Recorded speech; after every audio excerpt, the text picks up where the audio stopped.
예, 최근에는 진중권 교수에게 공격을 받기도 했던 유시민 이사장입니다. 윤석열 총장에 대해 가족 인질극, 검란, 쿠데타 이렇게 수위 높은 비판을 이어온 유 이사장이 또다시 윤석열 총장을 저격하고 나섰습니다. 이번에는 가장 센 발언으로 말입니다. 윤석열 검찰총장의 검찰 조직은 힘으로 제압하지 않으면 통제가 불가능한 상황으로 보여요. 무정부 상태 같아요. 검찰을 보면. 고발하면 또 검찰이 수사하겠죠. 그렇게 되면 법무부 장관이 수사 지휘를 해야죠. 그런 걸 못하게. 그럼 사표내 그러는 거죠. 그러면은... 제가 법무부 장관이면 그렇게 해요. 글쎄요. 유 이사장의 발언의 뜻을 다 파헤치자는 건 아닌데, 김종욱 교수님. 네. 힘으로 제압하지 않으면 통제가 불가능한 상황이다. 무정부 상태 같다. 대단히 거친 비판을 했습니다. 일단 저는 유 작가님과 진중권 전 교수 마찬가지인데 초등학생들 말싸움도 이게 되게 무시무시하게 하시는 것 같아요.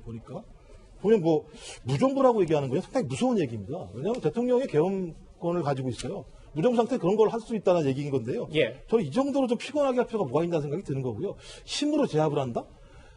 지금 상황에서 법치국가이고 촛불정부에서 저희 문재인 정부가 윤석열 총장이 저런 일을 하고 있으니까 힘으로 제압해야 된다라고 얘기하는 것 자체가 그야말로 좀 민주적인 발상인지, 그리고 유시민 작가 계속 얘기해왔던 자신의 민주적인 소견에서 저런 얘기를 할 수 있는 건지 저는 좀 도대체 이해가 안 되는 거고요. 예. 왜 저런 말을 통해서 진보 진영을 두 개로 쫙 쪼개고 국민을 두 개로 쫙 쪼개려고 하는지 정확히 모르겠어요.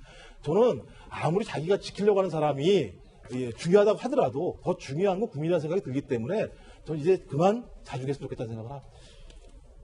자, 그런데 김태현 변호사님, 네. 저희가 유시민 이사장과 진중권 교수의 설전을 중계 방송할 생각은 없습니다만, 진중권 교수가 조국 전 장관의 과거 SNS를 지금 인용을 해서 윤석열 찍어내기로 청와대 법무장관의 의중은 명백히 드러났다. 수사를 제대로 하지 않은 검사는 어떻게든 자른다는 것. 이걸 바로 인용을 했습니다. 저게 지금 2013년 10월 18일이니까 그때 이제 박근혜 전 대통령 취임하고 댓글 수사팀 때문에 윤석열 검사라는 사람이 세간에 알려지면서 속된 말로 날아갔을 때 좌천돼 그때 쓴 글이거든요. 예. 저거요. 만약에 오늘 좀 이따 발표된 인사에서 윤석열 총장의 수족들 다 잘려 나간다고 가정을 하고 말씀드릴게요. 날짜를 2020년 1월 8일로 바꿔서 읽어보세요.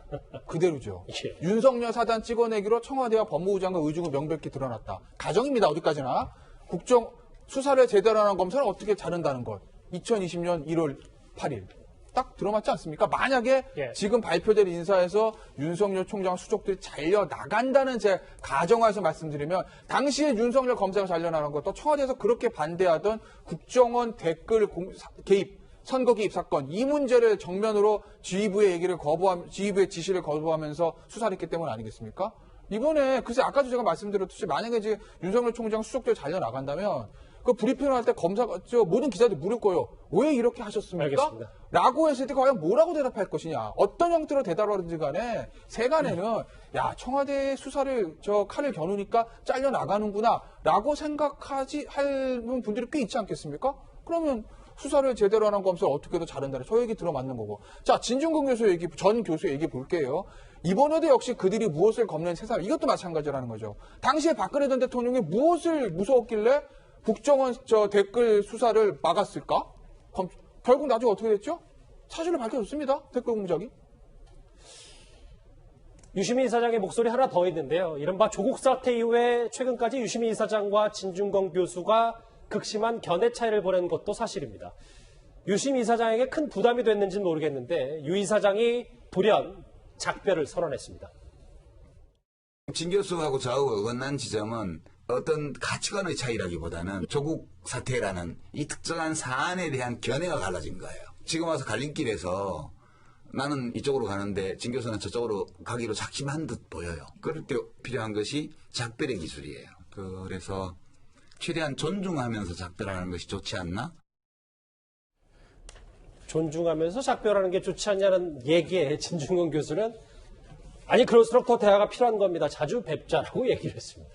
그러니까 두 사람 간의 그 논쟁을 보면은 진중권 교수가 약간 공격적이고 유시민 이사장은 좀 방어적인 것 같은데 진중권 교수의 그 유시민에 대한 공격이 어떻게 보면은 좀 사실에 부합하는 측면이 있고 좀 합리적인 측면이 좀 더 있는 것 같습니다. 그렇게 되면은 유시민 이사장으로는 부담스러우니까 약간 좀 꼬리를 내렸다고 할까요? 아니면 회피한다고 그렇게 볼 수 있고 진중권 전 교수는 자기가 이길 수 있는 논쟁이라고 생각하고 한번 더 논쟁을 해보자 이렇게 적극적으로 지금 나서고 있는 것 같습니다. 알겠습니다. 날선 작별. 하지만 뭐 완전히 끝난 것 같지는 않고요. 유시민 이사장과 진중권 교수의 얘기 하나하나 짚어봤습니다. 다음 주제 정치권으로 한번 가보겠습니다. 다음 주제 바로 확인해 볼까요?